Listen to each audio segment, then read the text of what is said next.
Okay. We'd like to call the meeting to order. Could you please take your seats? 2 minutes. No, 1 minute. according to Janice. You're going to. I'd like to. And then I'm going to.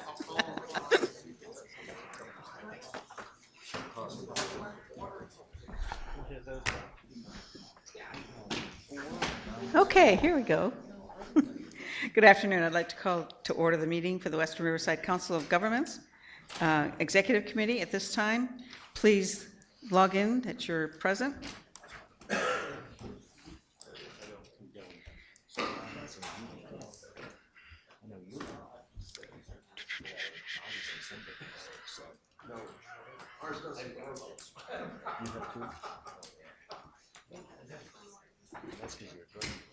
Janice, do we have a quorum? Yeah, we do. Okay. Just checking.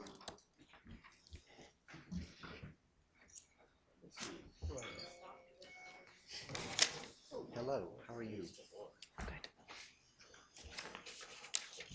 Are we good? Yes, ma'am, we're good. We have quorum. I'm just having an issue with the items showing on the screen. All right, we have 17 here. Okay, we'll go on to, please stand for the Pledge of Allegiance given by Rita Rogers from City of Paris.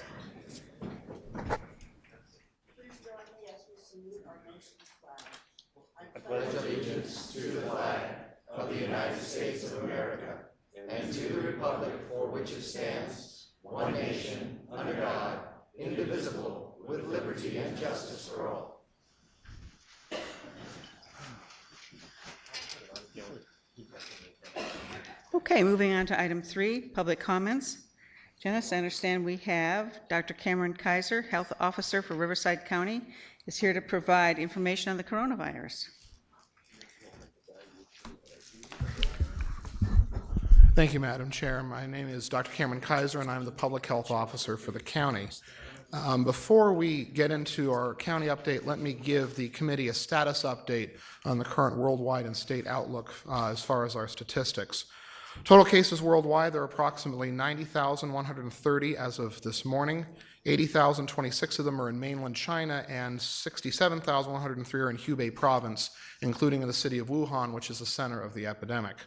There are 4,335 cases in South Korea, 1,694 in Italy, and 978 in Iran, which are the 3 most affected countries outside of China. In the United States, we have a total of 91 cases as of this morning in 10 states. 65 of them are travel associated, 26 of them appear to be community spread in origin, which I'll talk about briefly in a moment. Worldwide, 3,083 deaths have been recorded. 2,803 of those were in Hubei province.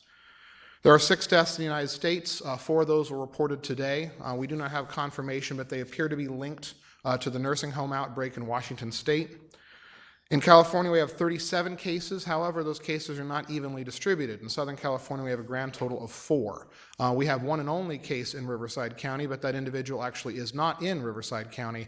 They are in a Northern California hospital. They are convalescing well, and they will be negative before they return. Approximately 8,700 returning travelers are being monitored statewide. The vast majority of these individuals have turned out to be asymptomatic and have passed their 14-day quarantine without incident. We have 53 of them in Riverside County. That number changes from day to day. There are currently no recognized treatments, and while vaccine research is ongoing, the earliest estimates for availability are approximately 1 year away at this time. So currently, we continue to be in a containment mode.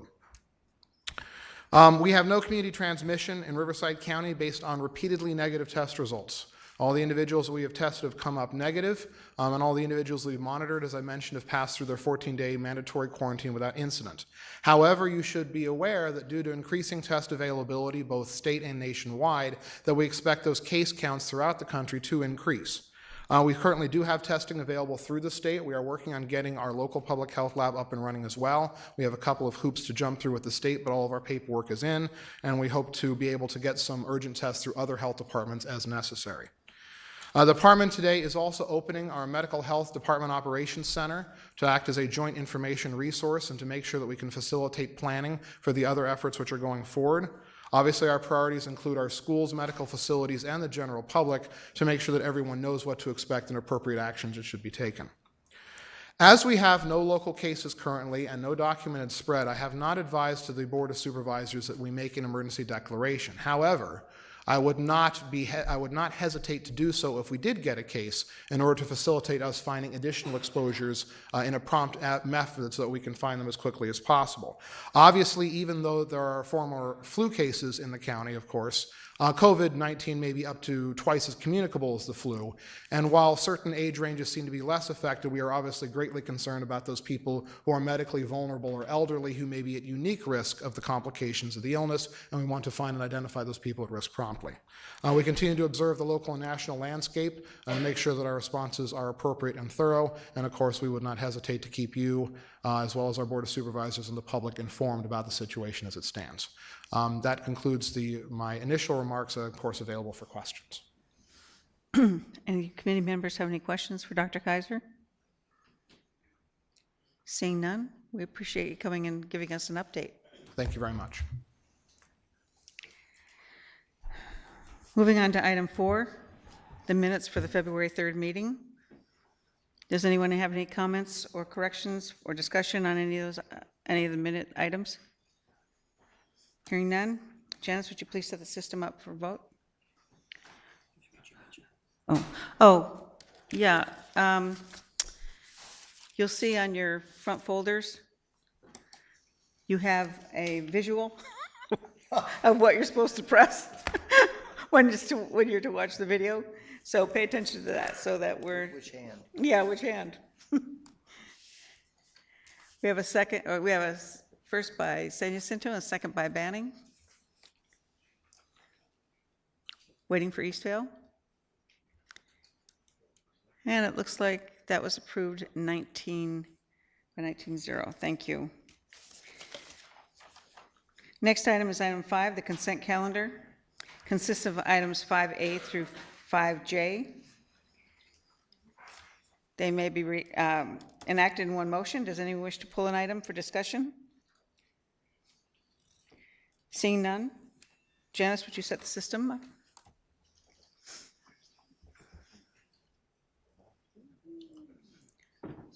Waiting for Elsinore, waiting for EMWD. Calling everybody out. Yeah, I can. And that's approved by 19, thank you. Next item, item 6, reports. Report by Aaron Sassy with the League of California Cities.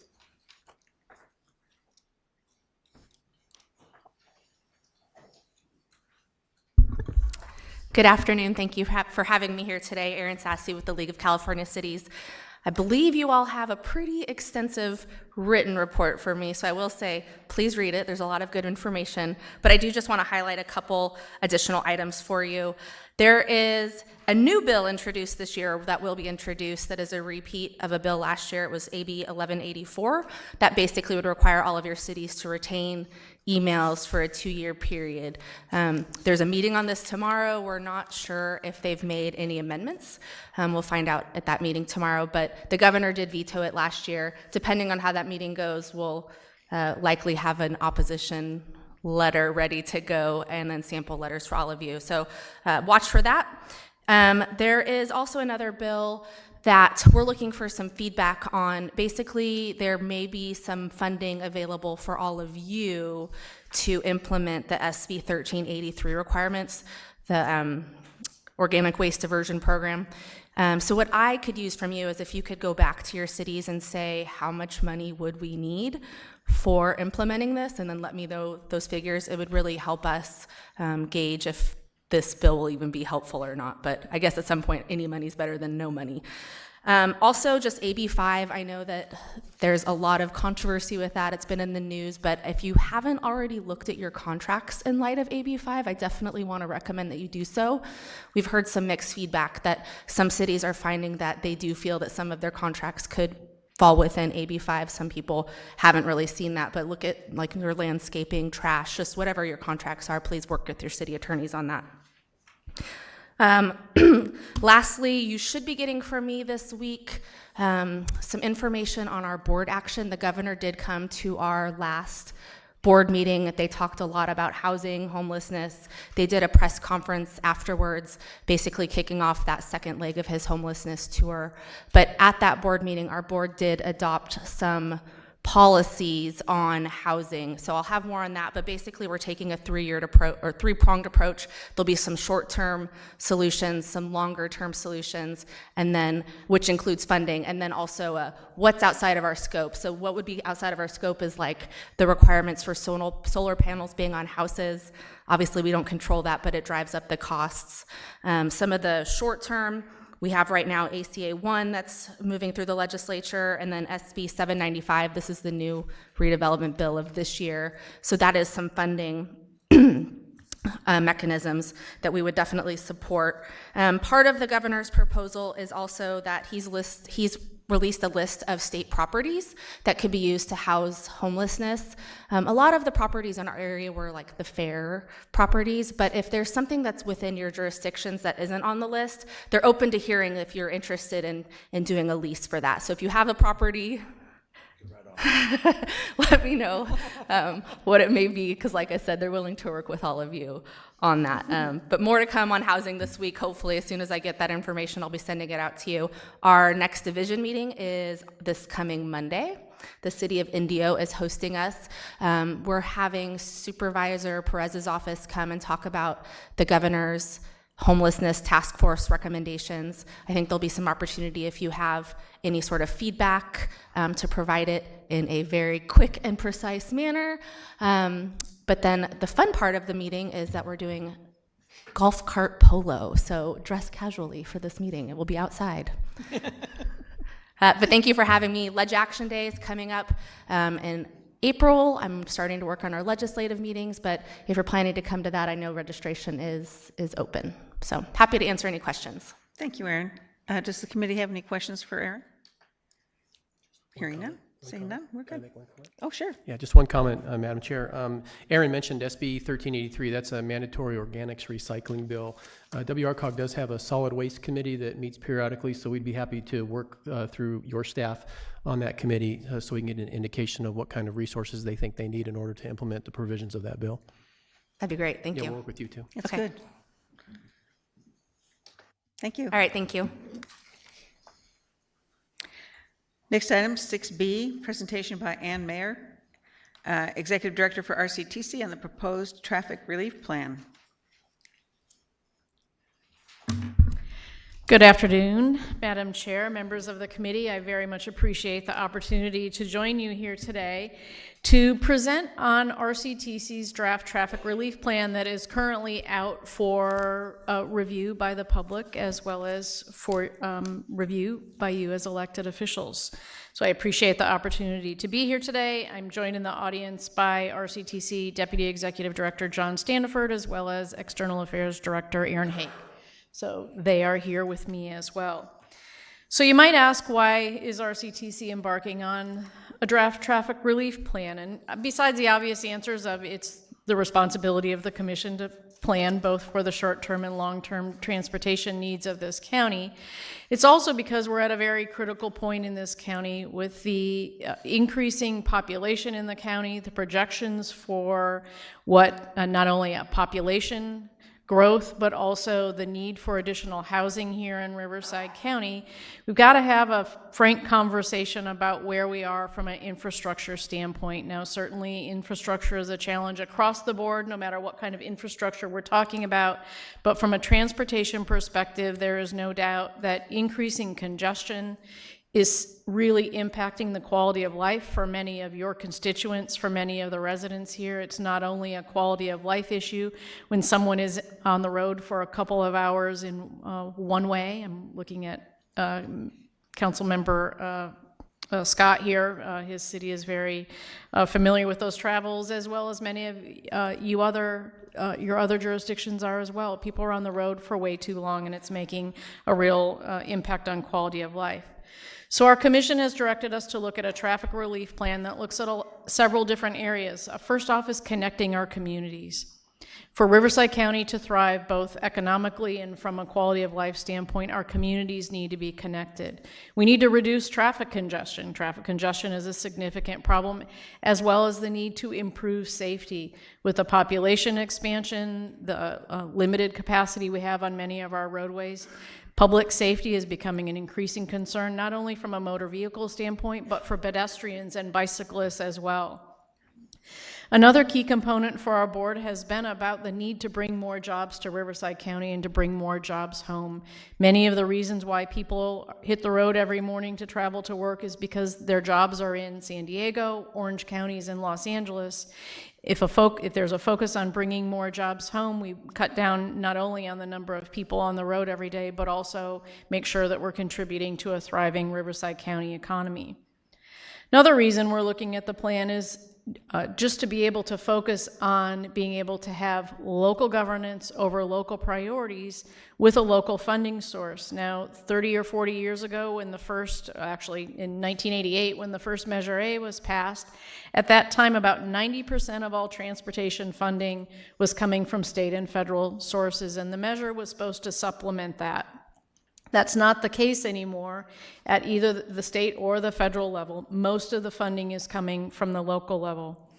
We did an analysis of the RCTC budget from 1997 until this past year, and this is an average of all of the expenditures. 81% of transportation funding is coming from a local source.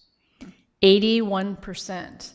And that is not going to change. We are at a point where state and federal funding is not going to be the solution to our ability to implement an important transportation network.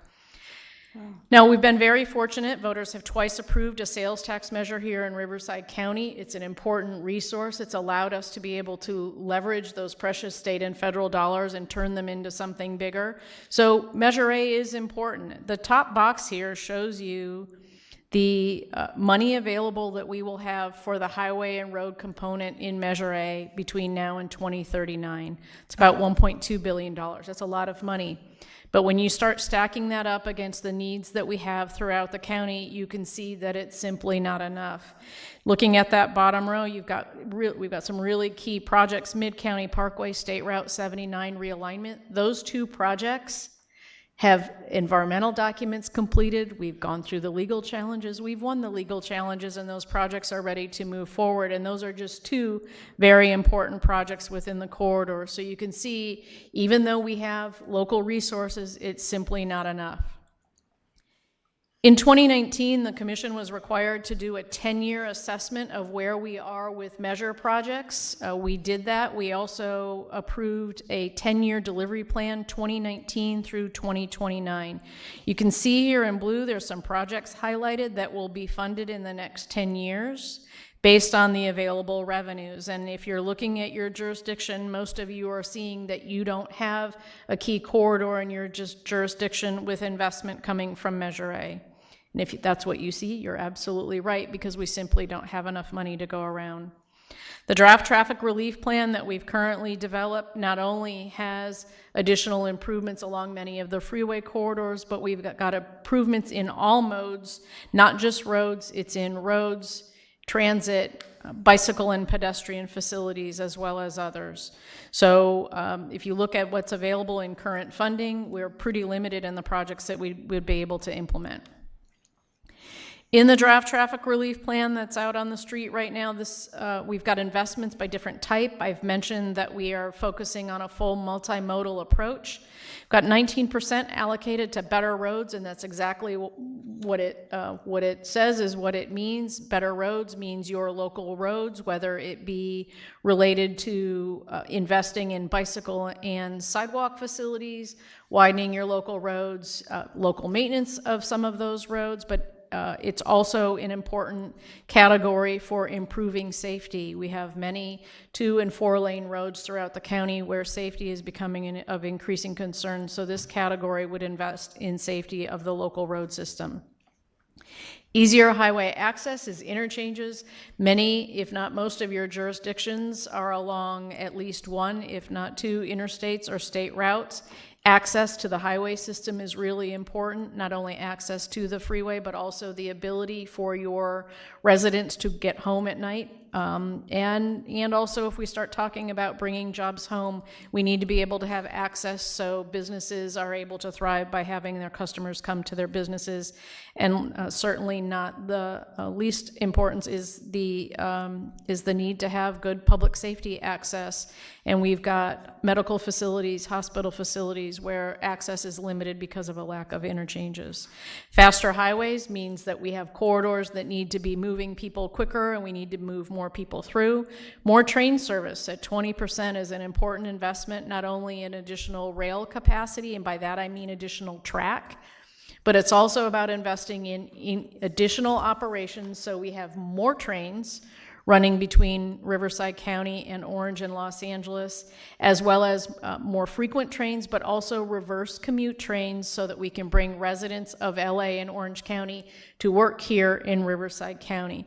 The lack of that reverse commute service has been something we've been hearing from business and community leaders for a number of years, that in order for train service to work for them, they've got to be able to get their employees here at the start of a workday.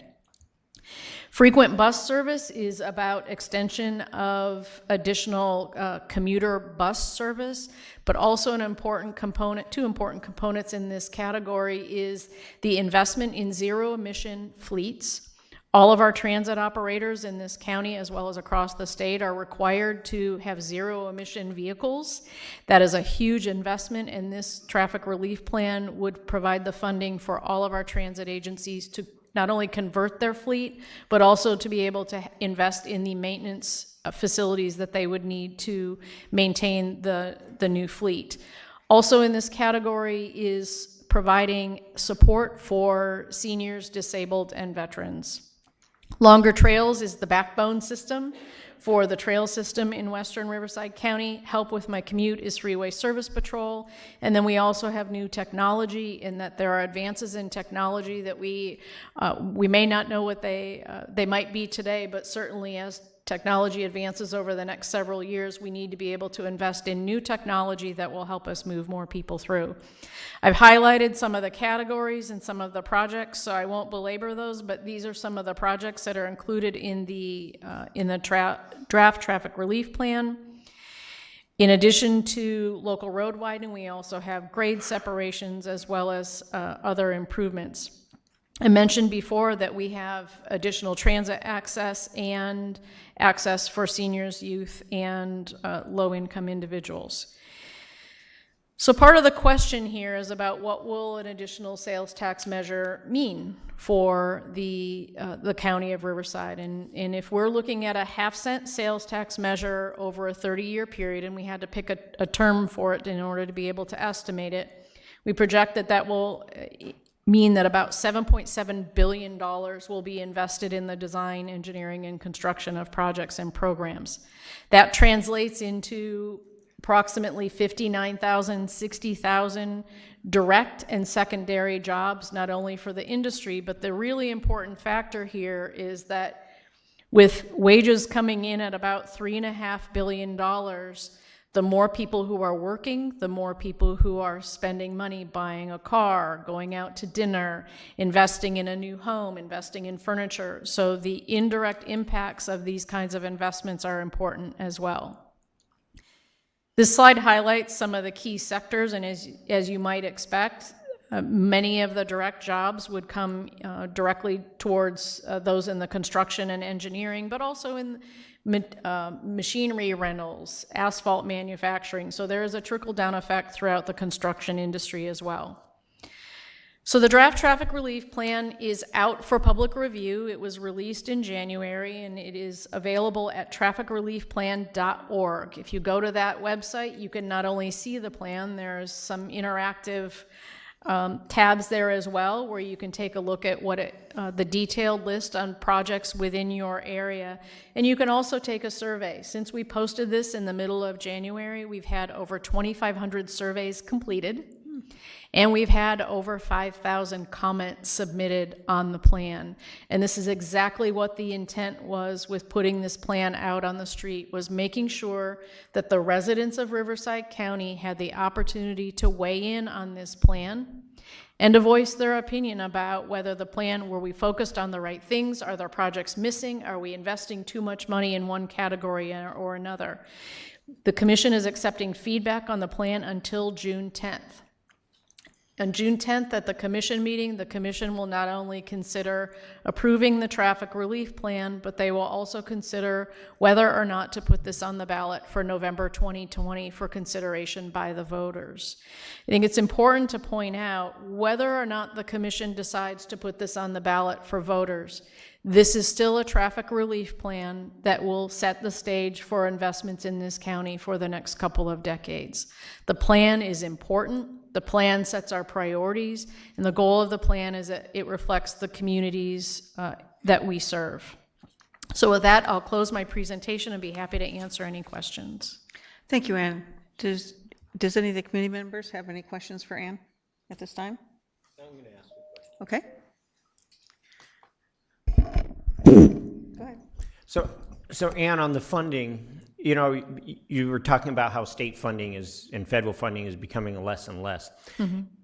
How are other counties and regions doing? How are they faring in that as well? Because, you know, one of the things that bothers me is the more we put in, it seems the less we benefit. In other words, everybody sees us, oh, they can take care of themselves, and so we keep trying to be dependent. And, you know, at some point, I think we wind up asking the public to fully fund themselves, and we're still paying taxes to fund all the other stuff, and we're just not getting our money back from the state and federal government that we need to be able to do these projects. And then the second thing is, our projects cost 3 times as much as they cost anywhere else, and so we don't get the bang for our buck. And somewhere, somebody, I don't know where the RCTC can point that out, that, you know, we need to have some, hello, no. We need to have a conversation about the things that cost us so much, the lawsuits and things like that, and trying to make these projects immune from that so that we can get them in, because they're of dire consequence for people's quality of life, and they're a dire consequence for the environment and all these things. But all of those external forces are just causing us to have to spend so much money, and we're just not getting the amount of project we should get for the amount of money that we're trying to commit. And that's what's, I think, scaring everybody off. I love the plan. I think everybody is like, I want the plan. It's just when it comes to funding, it's hard for people to get their arms around and feel like we're just doing ourselves a disservice because we're showing them that we'll try and do it ourselves, and we're not getting the help we need. Okay, thank you very much for the comments and questions. So first I'll talk about the fair share. From a statewide perspective, generally we would anticipate that about, in any competitive program at the statewide level, that we would want to see at least 6% come back to Riverside County based on our population and the lane miles that we have of roads. We historically meet or exceed that 6%.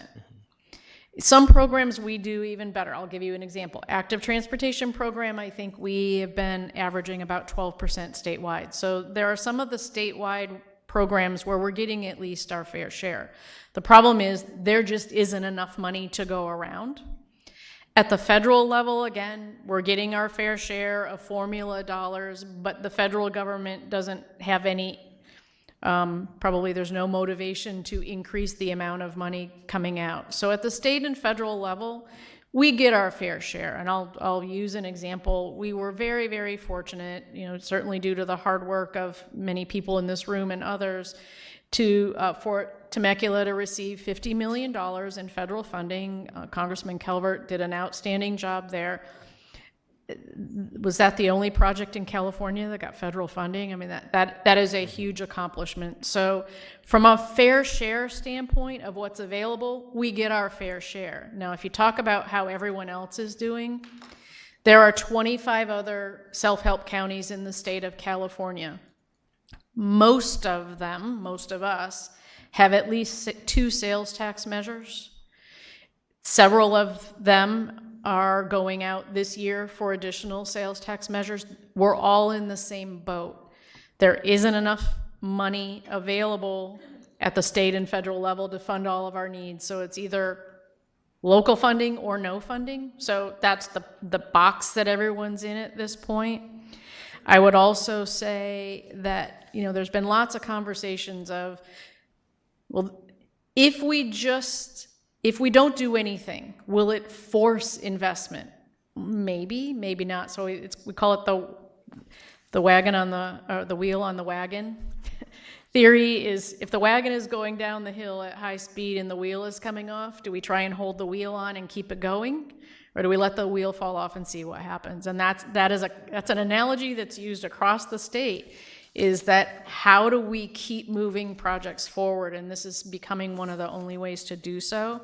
With respect to projects costing too much, projects cost a great deal of money at this point. It wasn't that long ago, probably 17 years ago, where a $300 million project was probably the most expensive project we thought we'd see. And now that is an average or lower than average cost of a big project. So project costs are very high, but what I would say, most of the money is in the construction. And the conversations about delay on projects, lawsuits on projects. California Environmental Quality Act, the law could go away on the environmental side, so we'd spend zero money on environmental clearance and zero money on lawsuits. It's a very small percentage of these project costs. We still need to be able to fund construction. So yes, projects cost a lot. We need to make sure that we minimize cost as much as possible. But I think we're at a point in time where projects are very, very expensive to complete. Thank you. Mm-hmm. Any other questions by the committee? Menifee? Yeah, thanks.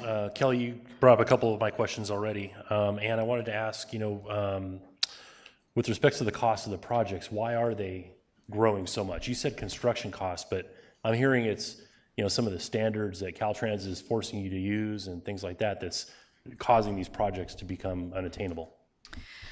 Well, certainly having to build a project to freeway standards means it costs more. The standards are higher. For example, concrete pavement instead of asphalt pavement. They're built for higher speeds. So yes, if it's on the state highway system, it's likely going to cost more because it has to be able to have higher volumes of traffic, higher speeds. But costs are increasing on local projects as well. Even if you take Caltrans out of the picture, if we're just talking about local roads are costing a great deal of money too. And so I think a lot of this is just from a cost escalation standpoint in terms of the cost of labor, the cost of equipment, the cost of material, and it's similar to any kind of construction where things just cost a great deal of money. And one of the focus areas for RCTC is how can we deliver projects faster, more effectively, and at lower cost. So we've used, for example, design build on a couple of really big projects that we think saves a lot of time. And for us, time is money. The faster we can get projects built, the lower the cost is, not only to build them, but also for the traveling public. So I don't think it's any one answer on costs, But it's not as straightforward as just if Caltrans relaxed their standards, projects would cost less. There's a lot of other factors there. So an example is, for example, Scott Road interchange in Menifee. A while back, that bridge and interchange had asphalt on and off ramps. When the city of Menifee decided to try and take it on, Caltrans came back and said, no, our standards have changed. We now have a 50-year shelf life or whatever the number is, and we want PCCP. So we want a significantly larger structural section on the bridge than we did before. And we go, wait a second, this was good 5 years ago. You know, who's telling us that this now needs to be this standard? You know, in my opinion, and my experience has been, you know, Caltrans is trying to absolve themselves of any responsibility for ongoing maintenance. So the question goes back to Kelly's question: where's the money going? If they're not doing the maintenance because they're getting more money for out of these projects, how does this pencil out? Okay, that's a great example. Thank you for bringing that one up, because that is now a requirement. Most interchanges now, the ramps are built out of concrete. The reason for that is that asphalt, especially with heavy truck traffic, asphalt starts getting ruts in it. It starts breaking down sooner. So not only Caltrans, but also RCTC on our projects, we're looking at ways of not just reducing the initial construction cost, but its whole life cycle cost. That if we can get in and get out, build it once and not have to come back, we won't have to pay the higher cost to rehabilitate all of those ramps, but more importantly, we don't have to disrupt the thousands of people using that ramp every day to rebuild and repave it. So you'll see more of a conversation in the transportation industry about what's the overall life cycle cost of the project and how do we decrease that. Not just the short term, can we save money, but over a 20-year life or a 30-year life, what's the lowest cost possible? And really, for a lot of what we do, traffic staging and traffic handling and making sure people can still move through the projects is probably one of the most significant factors now in making project decisions. For the most part, we have to, this is an exaggeration, like a doctor performing an operation on a patient who's awake. When we build projects on most roads, we pretty much have to do it without any lane closures. Or if we do have lane closures, they're at night, or there's minimal impact because the cost to the communities and the traveling public is so high.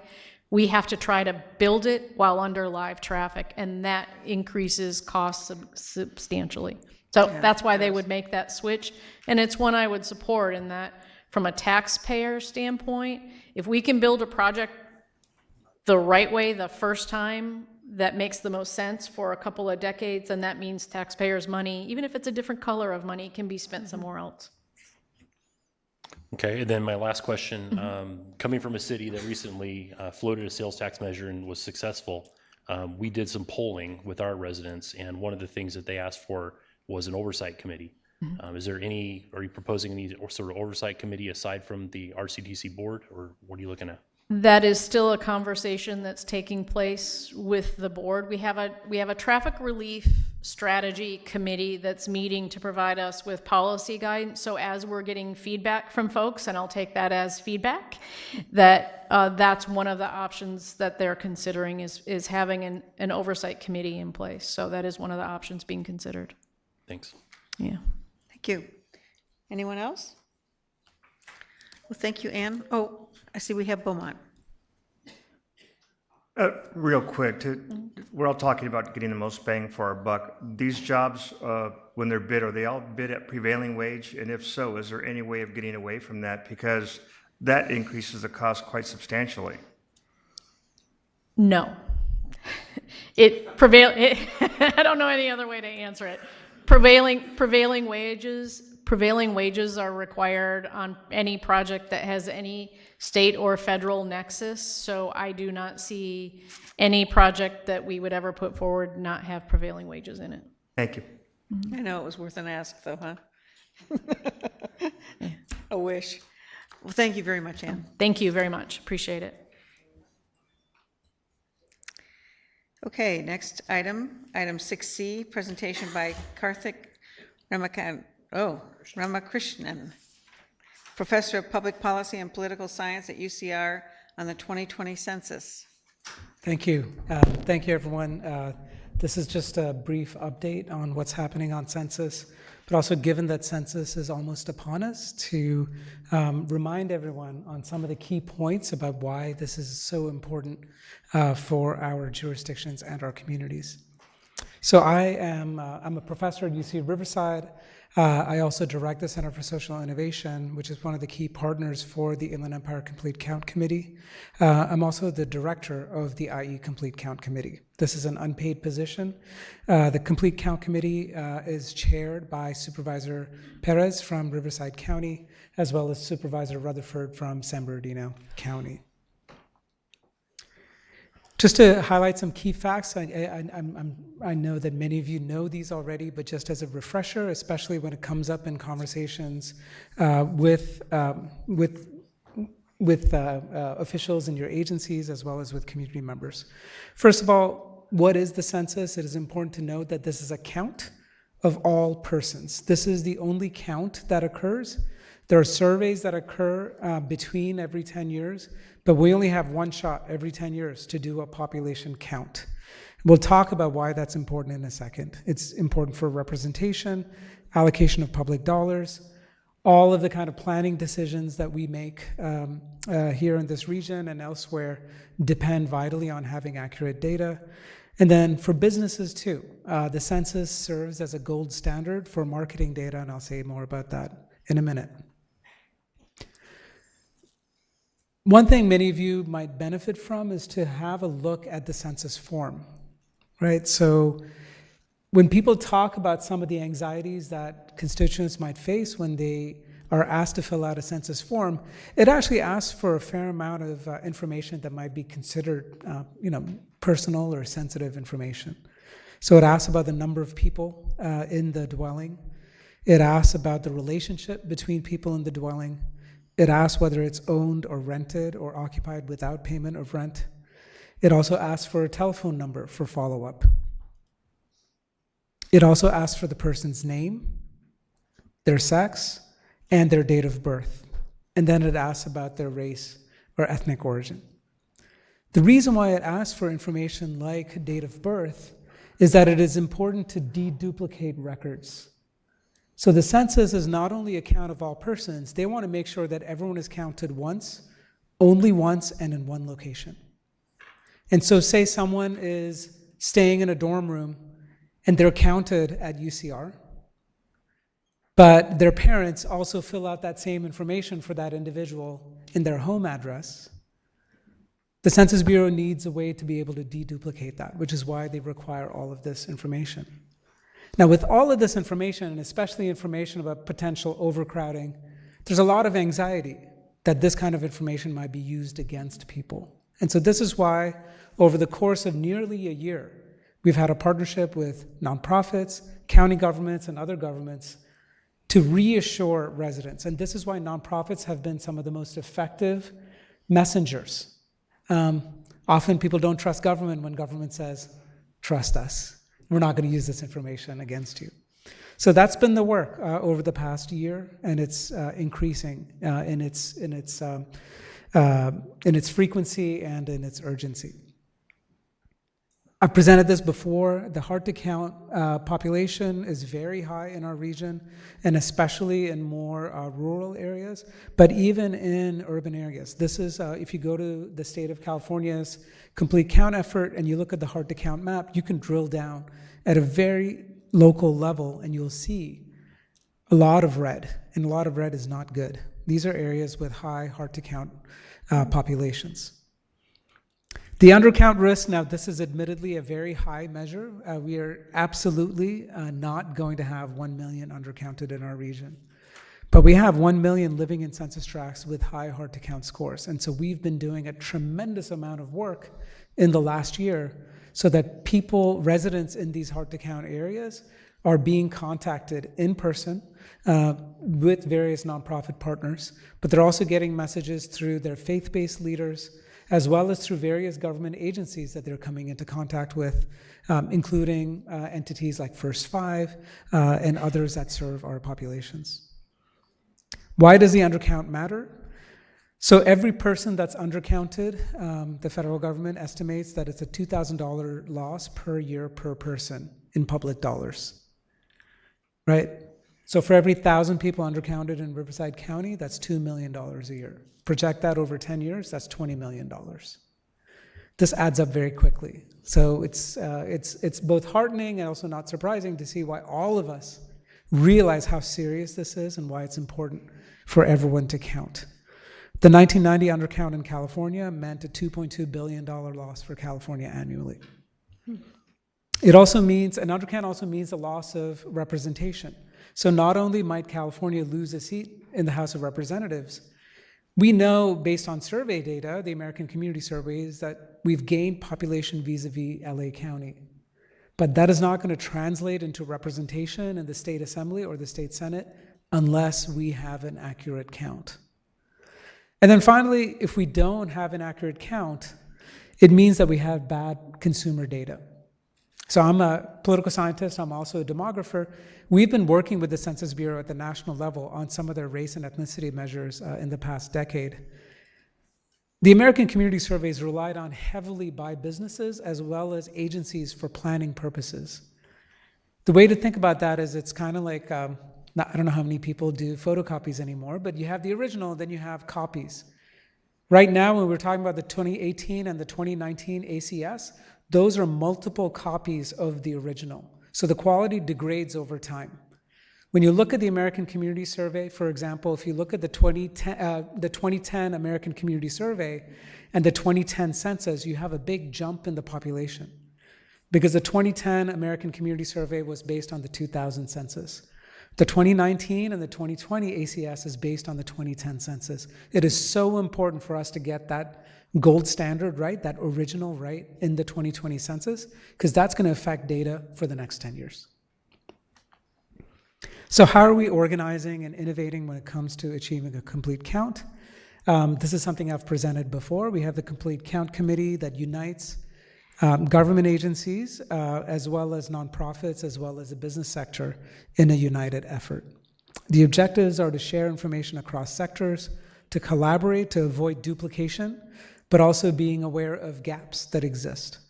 Also to make sure that resources are allocated efficiently as well as equitably. One of the things I'm very proud about is how we have different regions carved up for the Inland Empire so that regions traditionally that have not gotten as much attention, like Southwest Riverside, like the Coachella Valley, like the High Desert, have representation and resources allocated according to their need. So that's the way this effort has been organized. And we think that this is a very solid foundation to potentially think about future work that we can do together, not only across sectors, but also making sure that all regions count in the work that we do. And I'm happy to talk a little bit more in the Q&A about what some of the future things we can anticipate as post-census work.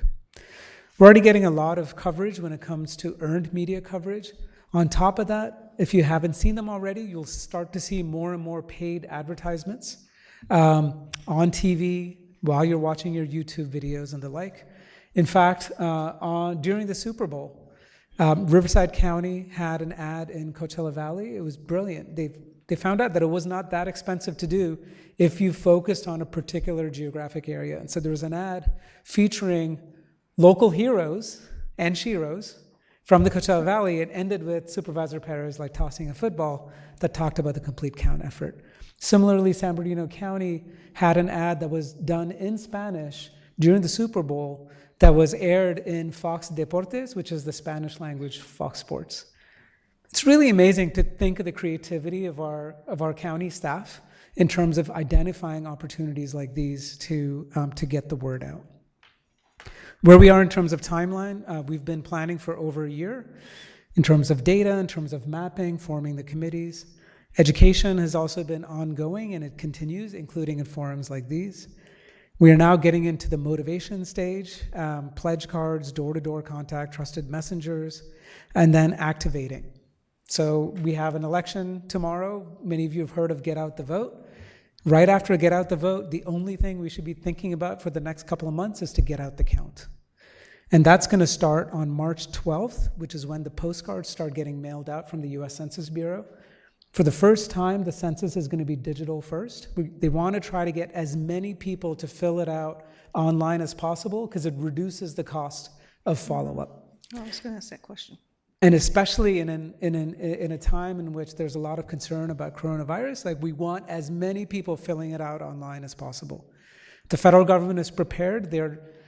Well, knock on wood, we're not going to have another disaster like the Affordable Care Act enrollment where computer servers crashed. They have multiple points of backup. I've been in presentations in which they assure us that cybersecurity is going to be at the highest level. So hopefully that'll all remain true because there will be millions of people that are hitting those servers every day.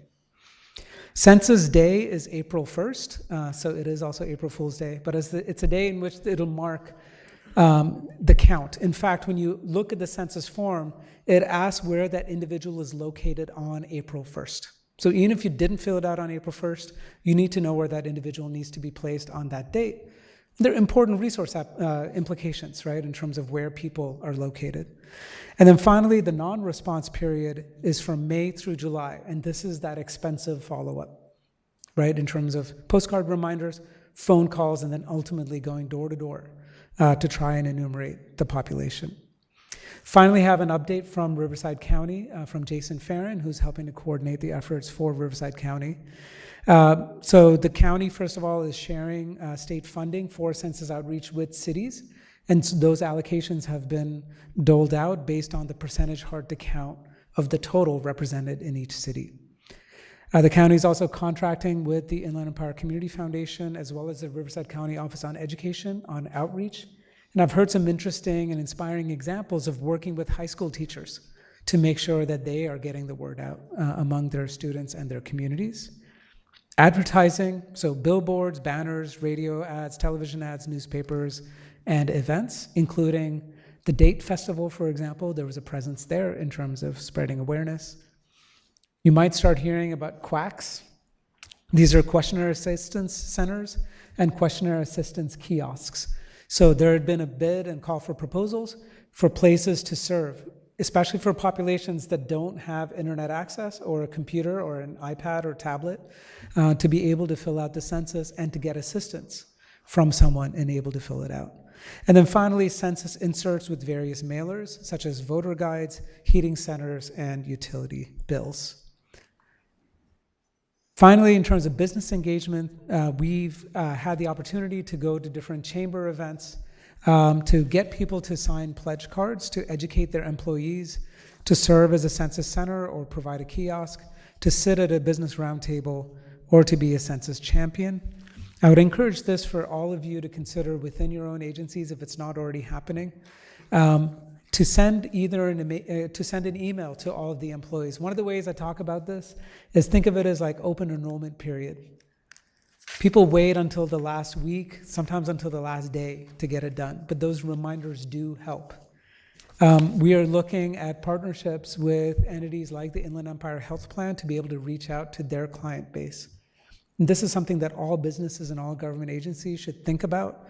We are entering that very important critical period in the next 2 to 3 months where people will need to be reminded, not just once, they'll need to be reminded a few times to fill out that census.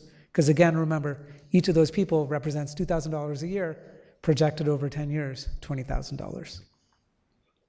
That's all I have with my presentation. Happy to answer any questions. Any questions from the committee? I actually have one. Yeah. From the time the census is taken, what's the time frame from then to where the data is public accessible?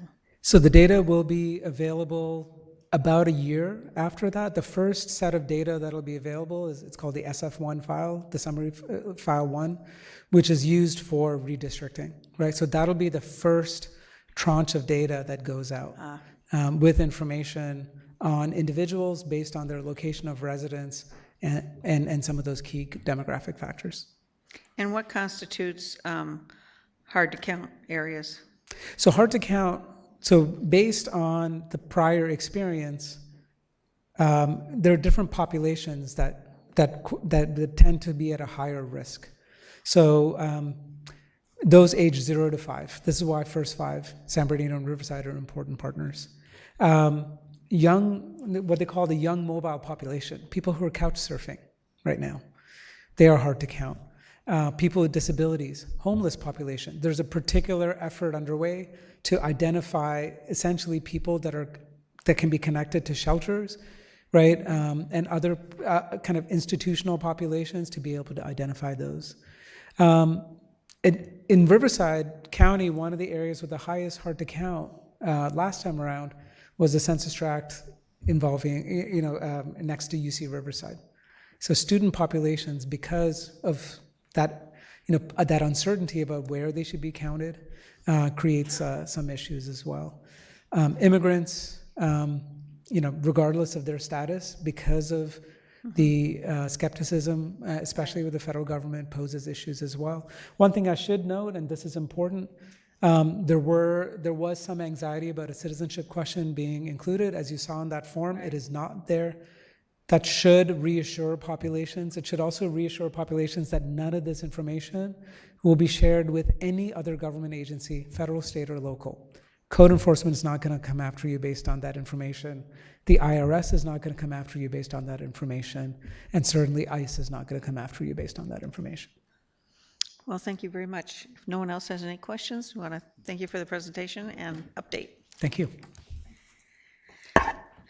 Okay, next item, 6D, presentation by WRCOG's Public Service Fellows, Kristen Sauceda, who is completing her fellowship in the city of Calamasa, and Essa Casmero, who is completing his fellowship in County Riverside Executive Office, being introduced by Rachel. Good afternoon, everyone. Thank you, Madam Chair. I'm just here to provide a quick introduction to the Public Service Fellow presentations. As many of you know, our fellowship program launched in 2016 with two major goals in mind. The first, to retain local talent emerging from universities in the region, and the second, to create a pipeline between those universities and local public sector careers. So today, I'm very excited to introduce two of our current Round 4 Fellows. As a side note, all of our current Round 4 Fellows have been invited to present to one of WRCOG's committees. And so today we have two to share a little bit about what they've worked on in their fellowship program. So first, I will turn it over to Kristen.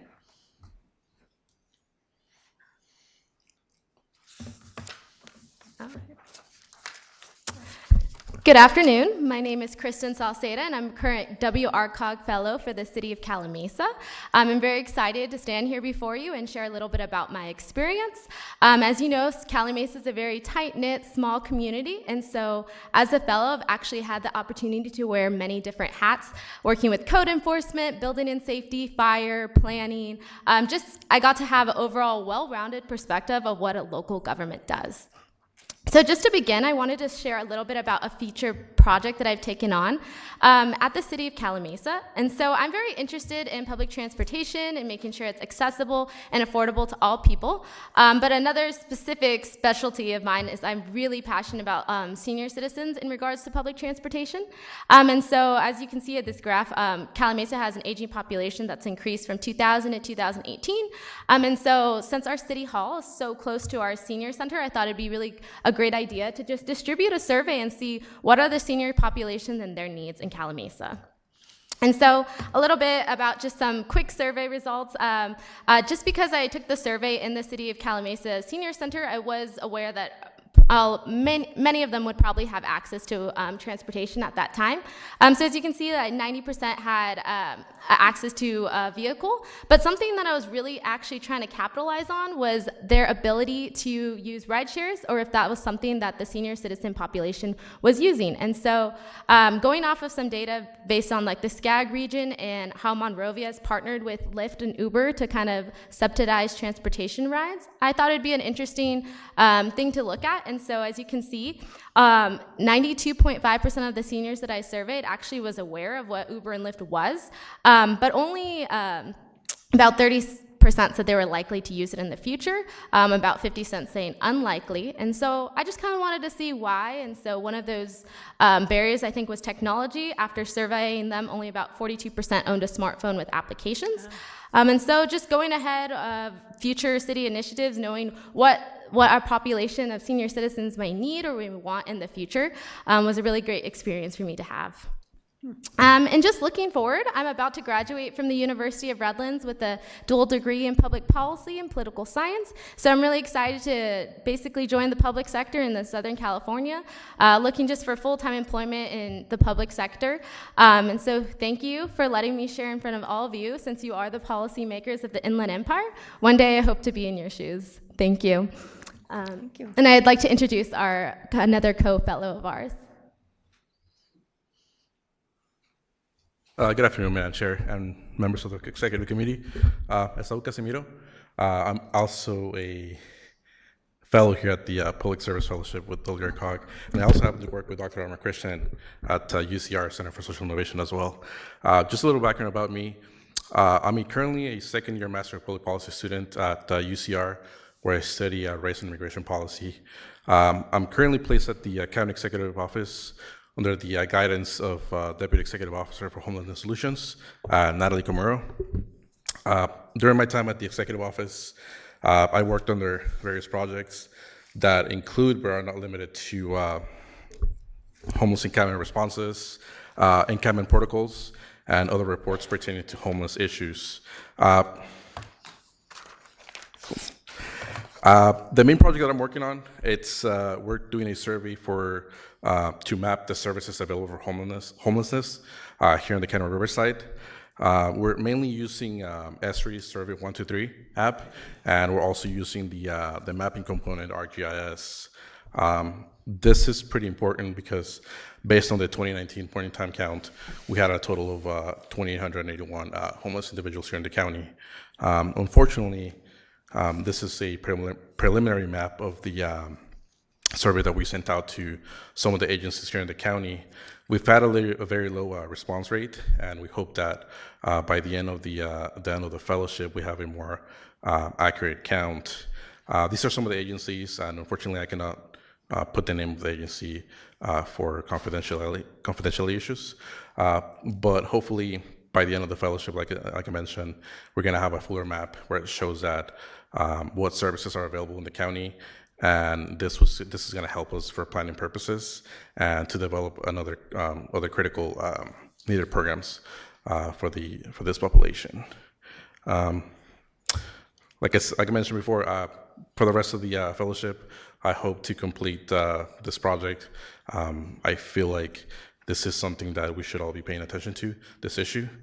And just after the program ends, applying to additional fellowships, and hopefully start my application process for a PhD program in political science or geography, which I've been really interested in the last few months because of the spatial analysis capabilities that I can do in that. So thank you for your time, and sorry that it was kind of brief. I'm a little bit of pain, but thank you for your time, and I hope you have a great rest of your day. Thank you. Any questions for our fellows? Okay, Norco? So that's not hazard pay, is it? I mean, hazard. Just a really kind suggestion that whenever you have a map, you left off 3 major cities: Yurupa Valley, and I'm sure we all noticed, Yurupa Valley, Eastvale, and Norco. And as you know, Norco is the center of the universe. What? But my point is that we're very actively engaged, all 3 communities. I mean, Yurupa Valley is 45 square miles. Eastvale is 65,000 people. We're 27,000. We're very actively engaged in the homeless situation. So in the future, just a very kind suggestion, please include my city. I don't care so much about the other 2. Just a suggestion. Right, it's just a map of some of the. I get it. We have a question from Murietta. For the young lady. Your study on the senior citizens and the Uber app, and they were 50% said they don't use it because they just don't have the app. So I was one of those. I don't consider myself all the way senior yet. until one of my daughters loaded it onto my phone. and said, there it is, Dad, you got to use it. Once I had that done, I use it all the time. So maybe one of our senior programs can be helping them load it on the app and having them learn how to use it, and that will reduce that 50%. Do you think that would make a huge impact on that 50% that don't use it? Yeah, I've actually done this is part of my honors project at school, actually, and seeing one of the biggest things was just informing them how to use the app. And I think another roadblock is actually because they don't have smartphones, giving them a smartphone if they don't want it is a little bit harder. But there's apps such as GoGo Grandparent, which is a funny name, but it allows them to just call, like have an audio call, and maybe I have a payment on a computer or system something later. And so if they don't necessarily want to have a smartphone, they don't need to use the service without it. So yeah, I just think education would be probably one of the top. Great. Thank you. Thank you.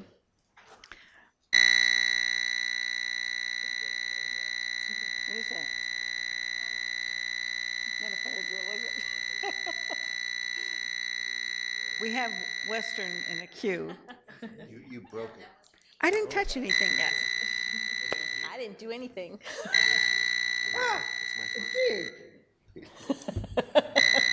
Every time I turn my mic on. I think it's Kelly trying to sabotage me. Wow. Cool. Wow.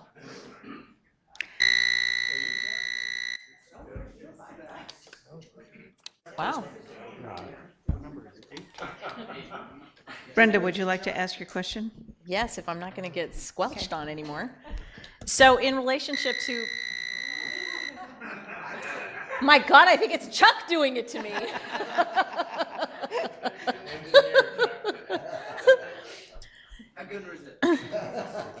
My question is about the pit count. I was actually a participant this year for the pit count. When are the numbers going to be released for this year's count in comparison to last year's numbers? Do you have any idea? I'm not entirely sure, but I believe they come out sometime late April. Late April? Okay.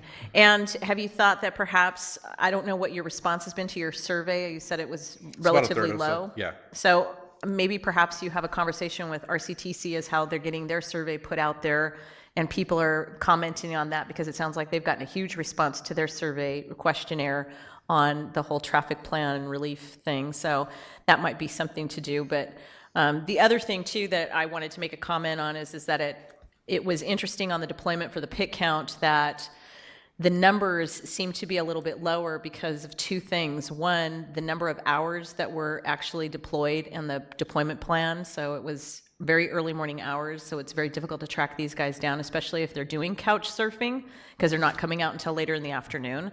So it's a little bit harder to locate those individuals. Because the deputies that we went out with as part of our escort team that are involved with these, it looks like we missed probably 50 to 75% on the count. So just a little feedback on that to take forward, but love to see how the numbers changed and if there was a big jump or if it stayed relatively flat, and when that could come back to this body, because it is funding dollars for us. It's funding dollars for the county and funding dollars for programs, and it tackles a problem that most of you face in the cities, and it's been an outlying problem for a long time. So thank you very much, though. Appreciate your work. Right. As for the times for the pit count, that will be under DPSS. They're the ones that set the times. So we don't exactly have control over that time period. I was also part of this year's volunteers, and I also saw the same thing that you saw. Yeah. So maybe have a conversation with DPSS about that. Well, that might be a great question to put on your survey, too. Right. Thank you. Thank you. Thank you very much. Okay, next item, item 7, report from attack chair, Chris Lopez. Thank you, Chair. Just a couple items for me.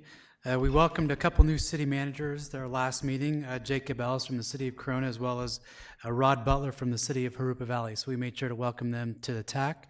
And then finally, our next meeting is March 19th at 9 o'clock. So we will see the city managers then. Thank you, Chair. Thank you. Item 8, report from committee representatives. Are there any SCAG Regional Council or Policy Committee representatives who'd like to share a report or provide a report?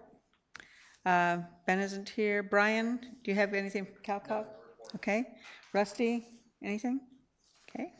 And Crystal from Sanday? Yep, I might as well let you know. We had a very interesting meeting. I did figure out my Spanish has gotten really rusty because half the meeting was in Spanish.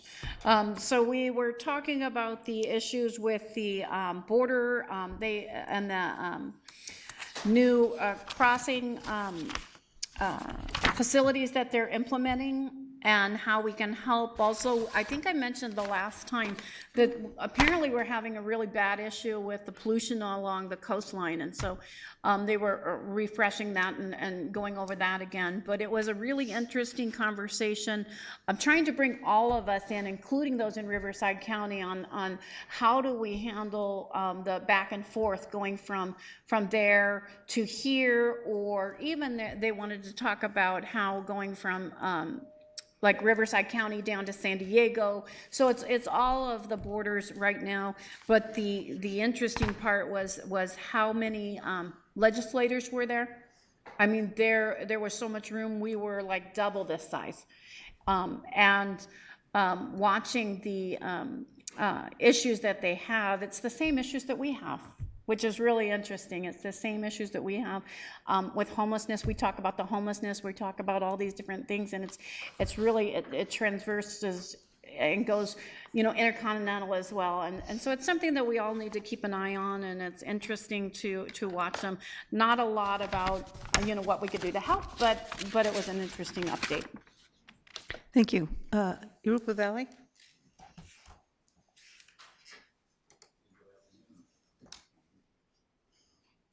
Yeah. Can you hear me? Okay. Report from the Community Economic and Human Development Committee. Just a reminder, if any members here, WRCOG, have any policy issues you want submitted for determination by the General Assembly, it should be presented in the form of a proposed resolution or any proposed revisions to the SCAG bylaws. Those resolutions will be submitted to SCAG, Resolutions Committee, and then to the Regional Council at the General Assembly, which is May 7th, 2020 at 9 a.m., and that'll be at JW Marriott in Palm Desert. Agenda item number 3, which was the state HCD review findings of SCAG's draft RENA methodology, which has been an issue, I think, for all of us. Letters received by SCAG for the draft RENA methodology was Gateway Cities, Huntington Beach, Holly Osborne, don't know who she is, but Tustin, Fountain Valley, Cerritos, Karen Farley, Steve Sowell, Janet Chang, and Downey. Those letters are available if you want to see them. State Housing and Community Development, or the HCD department, issued its review findings on SCAG's 6th cycle draft housing needs, or the RENA methodology. And the findings were SCAG's draft methodology furthers the 5 statutory objectives described in the state law, which is increasing the housing supply, promoting infill development and socioeconomic equity, promoting an improved intra-regional relationship between jobs and housing, allocating a lower proportion of housing need to an income category, and alternatively further fair housing. November 7th, 2019, RC approved the draft methodology. June 13th, 2020, the HCD issued its review findings on SCAG's methodology, and that it furthers the 5 objectives. HCD will proceed to recommend the RC approved methodology as the final. February 3rd of this year, SCAG held a workshop on the RENA approval procedures. March 5th, this week, which is Thursday, RC will adopt the final methodology and the appeals procedures at the General Assembly. If anyone would like a copy of the HCD's letter submitted to SCAG on January 13th, let me know and I'll get a copy. Item number 4 of the agenda was the Go Human Outlook, which is safety, strategy, and resources. And there's a PowerPoint availability there. Item number 5 was the financial tools preserve affordable housing. Everything focuses around the arena right now. Presentation by Watt Investment Partners. And there was a PowerPoint on that one also.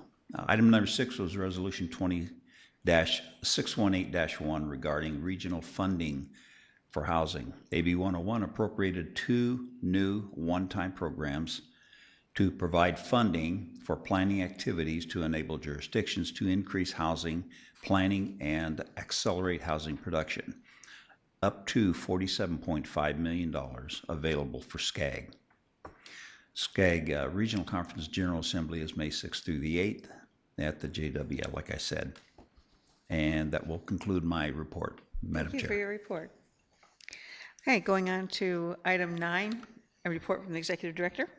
Thank you, Madam Chair. Just a couple of things. First, I wanted to introduce WRCOG's newest staffer, Don Rees, comes to us after spending several years for the County of Orange, where he worked on led teams related to energy programs, water programs, natural gas programs, and then before that, he worked for the city of Corona, procuring energy for the city's municipal utility department. So he is going to be working with WRCOG as part of WRCOG's administration of Western Community Energy, which is the JPA that is serving as the community choice aggregator for 6 of the cities in our subregion. So you'll be seeing a lot of Don in and about your communities. He'll be working primarily with commercial accounts, so we're real thrilled to have him on board. Second thing I wanted to bring to your attention, next slide, is that we have our General Assembly speakers set for the 2020 General Assembly. We are very fortunate to have 2 former chiefs of staff who will be working together and presenting. We have Dennis McDonough, who was a long-serving chief of staff under President Obama, and then also Reince Priebus, who was a White House chief of staff under President Donald Trump, and he is also the chair of the National Republican Committee for a number of years. Next slide. Just to give you a little bit of an overview, it's a full day agenda as we did last year. We found a lot of folks enjoyed having a conference before the conference. This year we have a leadership conference. Last year was called Future of Cities. This year we're calling it the region at its tipping point, and we want to be taking a look at the region's talent, innovation, and place. And specifically, we're going to try to answer a question that was brought to us by Vice Chair Bash a month or 2 ago when he was talking about the work that was done from the University of Redlands on the potential threat of automation in our subregion and what are we going to do about it. And so we're putting together an agenda that hopefully will at least start to answer that question with some good speakers. So we're looking forward to that. We'll have the general VIP and general receptions, of course, in the afternoon, and then the keynote speakers during the evening. So mark your calendars. We'll be reaching out to you and all of your staff. Again, there's tables that are available for each of WRCOG's member agencies. So we're thrilled to have these 2 speakers. Also wanted to mention to you that our COGcast, the podcast that WRCOG puts on, we now have more than 30 episodes that are, as they call them, dropped on a number of topics. You can listen to these COGcasts on a number of different media platforms. Wanted to bring forth that our most recent podcast was actually convened with Hassan Akrada, who is the former SCAG executive director. He's now the executive director of the San Diego Association of Governments, and is a kind of a cool twist. He was actually interviewed by his daughter, Natalie, who also serves as an intern for WRCOG. So if you haven't listened to that, you really should. We have a number of episodes that are in the works right now, including Senator Scott Wiener. You know, he's probably known as the most vocal senator or member of the legislature in the area of housing. He was the author of SB 50, which was recently dropped from the Senate committee. We also are going to be having presentations from a number of state leaders. Micah Weinberg, he's the executive director of California Forward. Noel Perry, he's the executive director of Next 10. You may have heard of those. And you know that we've been reaching out to local jurisdictions trying to get you and your staffs to be part of this, and we are able to announce that we've got the city of Menifee that is on tap for a future podcast to talk about their economic development activities, as well as the city of Riverside is going to be talking about their innovation district. So please let us know if you're interested. If you're interested personally, if you're interested in having your staff participate, there's plenty of stuff to talk about in Western Riverside County, and that's the exact purpose. Maybe sometime on a light agenda we can play one. We could, yeah. We'll have to pick a good one. Interesting. Yeah, Maybe next not one slide. that's extremely, that's too long, but. Also, just wanted to mention that this week, this Thursday, the Randall Lewis Seminar Series, in affiliation with UCR, is hosting its bi-monthly or so series. The special guest is Greg Devereaux, and we thought this would be a really good opportunity for you to ask your staff and all of the rising stars you have in your jurisdictions and member agencies to attend. Greg, as you know, is a longtime former city manager in the city of Ontario and also former CEO with the county of San Bernardino. So we've asked him to come and have a conversation, talk about leadership, talk about the transformation that's occurred in the Inland Empire and where he sees it going in the future. And then finally, a number of you probably talk from time to time, and you probably hear from your constituents about what WRCOG does, and if you expand that a little bit, what do COGs do in general? And I wanted to point you to the California Association of Councils of Government. That's the statewide regional COG. Your representative on CalCOG is Brian Tisdale. On their website, if you go straight to their homepage, they have a number of storyboards that you can take a look at, some real quick articles. There's about 60 or 70 storyboards where all the different councils of governments post little articles on the various things they do. And of course, WRCOG is well represented with a number of our programs, but we thought it'd be interesting to kind of convey and pass that information along to you. That's great. And that concludes my update. Thank you. Next, item 10. Items for future agendas. Any members have any items that they'd wish to discuss at a later date? Hearing nothing, we'll go on to item 11, general announcements. Any city, county general announcements? I guess everybody's just wrapped up in this election. There's nothing else going on. Okay, with that, we will adjourn to our next scheduled meeting to Monday, April 6th at 2 p.m. And thank you for being here.